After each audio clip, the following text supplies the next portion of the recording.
Hey guys, today I want to show you a couple of tricks on acoustic guitar. Everything from how to fix your input jack, to how to restring, to how to maintain your acoustic guitar, and for fun, how to convert either your acoustic or electric guitar into a slide guitar for about $4 to $6, which is pretty impressive. The pricing, I should say. It's a great product, so we got to talk about it. So let's get into it and let's have fun.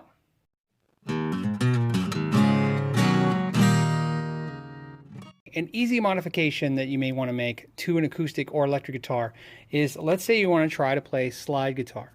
And the problem you're going to have is that if your action is too low, like this, see that? If your action is too low, you cannot play slide guitar. So you have a couple choices. You can get a dobro style guitar, or you can maybe raise a new bridge, put a little taller bridge here, or even a higher nut.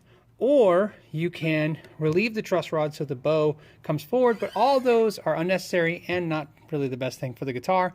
Let me show you a fast, easy modification. This is a nut made by Grover that you can get for about $4 to $6, depending where you look on the internet. Super easy, and you can already probably tell what we're going to do with this. Let's check it out. All you want to do is just loosen your strings. Super easy. Okay, so super simple. We're going to go ahead and just, now that we've loosened the strings, we're just going to get them out of the way of the nut. Okay, right? Let's go ahead and add the Grover nut. It goes just like that. Look at that. And we're going to go ahead and put the strings back. You can kind of see where this is going, right? It should be pretty easy. Okay, so the only difference now is now that we have the nut on there, right, and it's just held down by the strings, we're just going to tune it, but now we're not going to tune it to E, we're going to tune it to open G. Okay, so we're all tuned up, we're in open G now, and now let's take a look at the action. That is vastly different. So let's see what we got going on here. So all you have to do is now just start working on some slide guitar.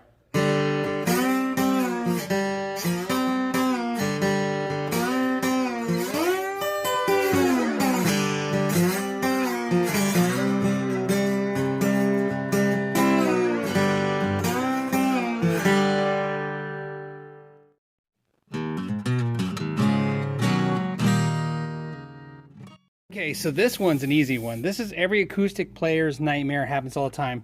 This input jack gets loose, and what do you do? Well, I'm not talking about just the threaded end. I'm talking about the actual whole jack is loose. So you got to get in there. So what do you do? Well, you're going to need a couple things. First of all, you're going to need a capo.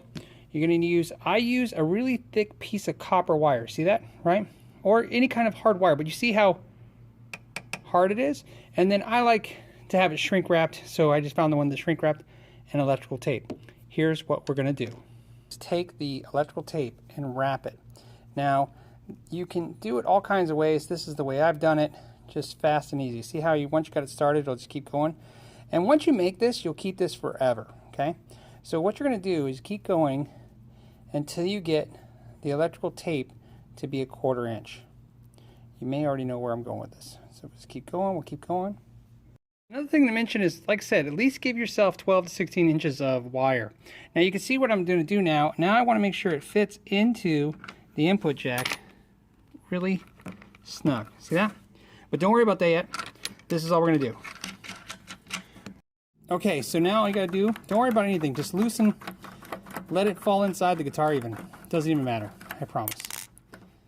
Because that's not what we're going to worry about now. Okay? So, there you go. We're going to take that capo. You can do pretty much wherever you feel comfortable. I like the, let's say, the 9th fret. Okay, make sure your capo is good and clamped. Sometimes it's better to come from the treble side than the bass side, but either way you're fine. You clamp it down right there, and now you're okay to go ahead and loosen the tuning keys.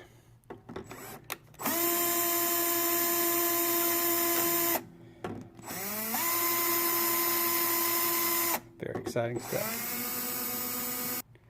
Okay, so with the tuning keys loose, now what you're going to do is slowly, see your capo's there? You're just going to pull these just like this. You see where we're going like this? Nice and soft, easy, okay? Use just a bridge puller. You can use whatever you use normally. Take these out.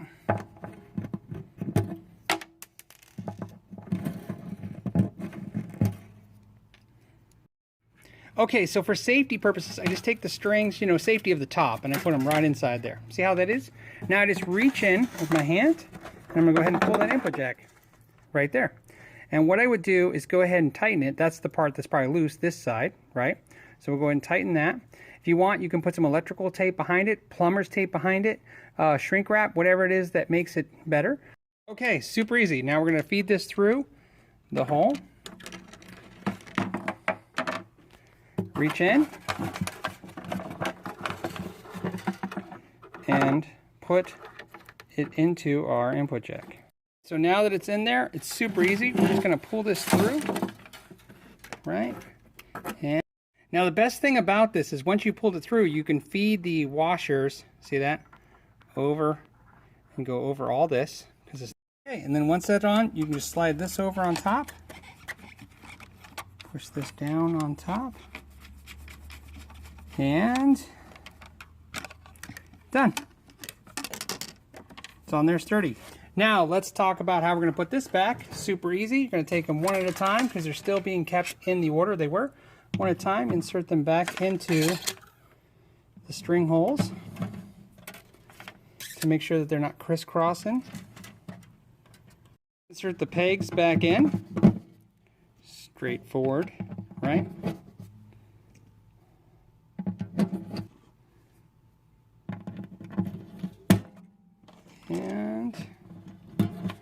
And you can see we're all still lined up perfectly. Once you got string tension back on all the strings, you can go ahead and remove the capo and everything will be the way it was. And you can just tune up now, and what took, you know, a couple minutes to do. And you have that handy, so every time that jacket's loose, you know how to fix that. Or anytime you need to get into your acoustic for any reason, there you go.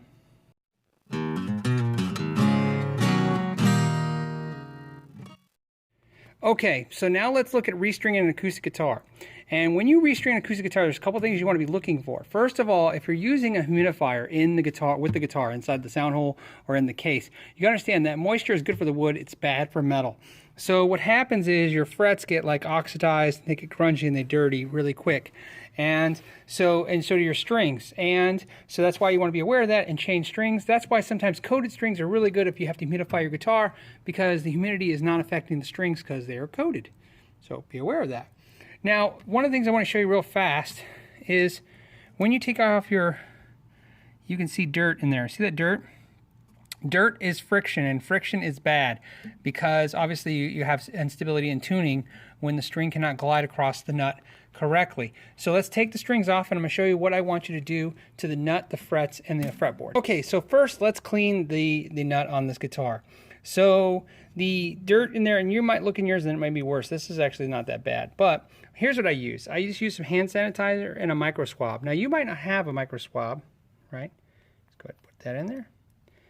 And all you do is just like scrubbing your hands, scrub the dirt out. You might have another type of product that you want to use. That's fine. I just like this because this is what I have handy and it works. But essentially anything just to help kind of take the dirt out. But you can see already, see how clean and shiny these grooves are, which is important. And now what we're going to do next is we're going to go ahead and let's look at the frets. Okay, so next let's take a look at the frets. Now the frets, like I said, will get grimy because of the moisture content or just time. So what do? Well, you have two choices. You can buy a cool fret guard from like Stu Mac or a place like that. I love it. It's fast and easy. You can see how fast I can do this. Or you can use painter's tape. And painter's tape is very easy and cheap, of course, comparatively speaking. But the fret guards are kind of forever. So again, you're going to put it here and then use 000 steel wool, just something light, and go ahead and just sand that in there. Now normally I would hold the fret guard. Now just looking at that, you can tell. See how shiny that is and smooth to the touch it is versus this? I mean, you can even hear how that sounds versus this sounds, right? So much smoother, nicer. So I just go ahead and just lightly, and again, it's just a light amount, right? You're not going to do a lot. You're not trying to take any of the metal off, and you know, right? Just lightly clean this off, okay? Okay, so now you're polishing up your frets. Let's go ahead and talk about your fretboard. It's a good idea to oil the fretboard, especially if you live in a dry climate. I don't know how often you want to do it. I really don't do it more than once or twice a year. You know, everybody's got a different technique and a feeling about this. You know, if you got a different vibe or if you don't like the way this is doing, you know, this style of doing it, put it in the comments. That's fine, right? We're all here to learn something. And then I just let it soak in as much as the fretboard will. And then once it soaks in what I think it's gonna, I take a nice clean cloth and I just wipe off the excess, right? Just kind of, that we've cleaned the nut and we oiled the fretboard and polished the frets, I use Lubrekit. Lubrekit is a product made by D'Addario, although it's like Big Ben's nut sauce. There's a ton of these, right? A little bit goes a long way. You can see just a little teeny bead. And on the small ones, the reason I like the syringe is because I use the force of the syringe to see how I come from the side to force it in. I'm just going to show you right here. See? See how I kind of force it down the canal.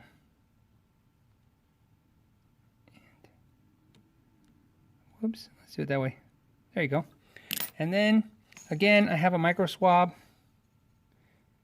And I just go ahead and that is going to help, again, remove friction, which will make tuning much easier. Just keep in mind that your guitar is vibrating a lot, probably more so than an electric guitar in the fact of the shaking because the body is being amplifying it. I use one of these ESP wrenches you can get from, you know, StewMac or Amazon, and I use it, see, just to tighten these up. You'll notice these are loose all the time, and there's nothing wrong with tightening them every time you restring your guitar, although, you know, there's socket wrenches, whatever makes you comfortable. I just like this tool because it's easy. In fact, I'm doing it one-handed while holding a camera, so how do you hate that?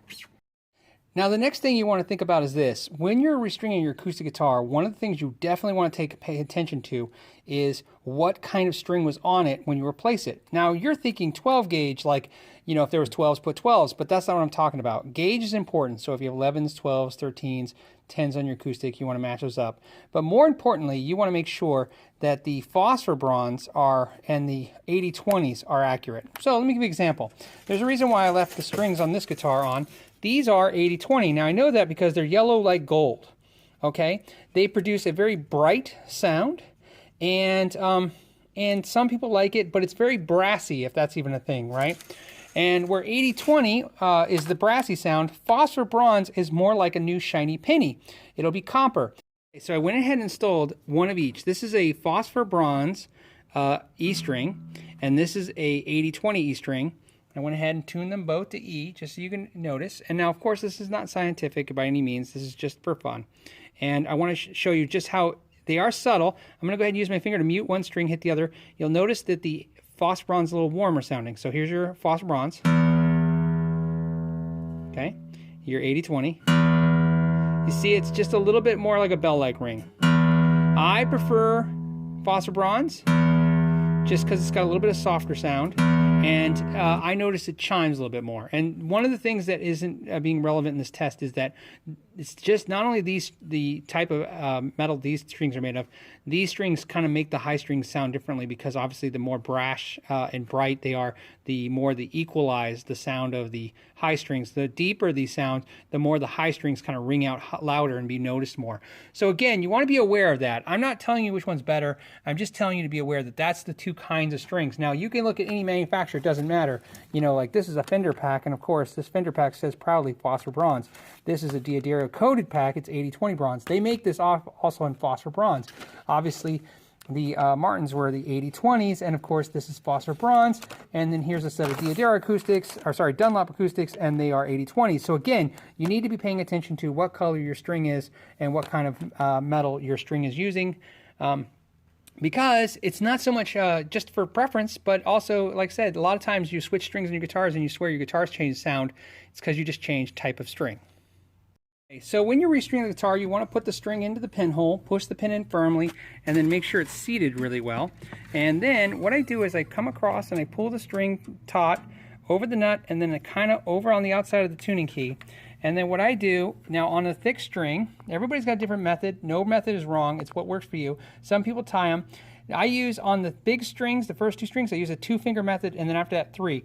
What does that mean? Well, I take 2 fingers, pass the string, like so, okay? and then I pinch that, and that tells me how much slack, okay? So I'm going to go ahead and now wrap it using 2 fingers past the tuning key and see what that gives us, okay? And as you can see, 2 fingers gave us 2, almost 3 really good wraps. And again, just a little bit of distance there. You don't want it to munch up. You don't want it to overlap. It's okay to have a little gap. That's more than enough. And again, some people like to tie them, do the over-under loop. It's fine, whatever you're happy with. Again, I just want to give you an idea for gauge of how many wraps and how the distance is.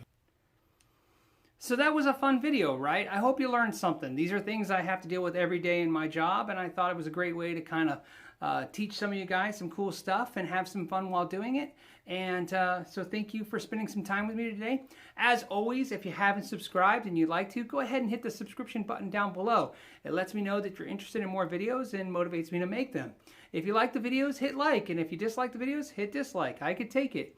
And as always, I want to thank you for your time and know your gear.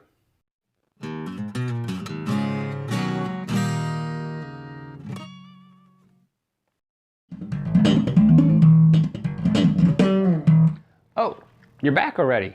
Oh, yeah, hey. Well, since you're back, let's talk about something else that's cool.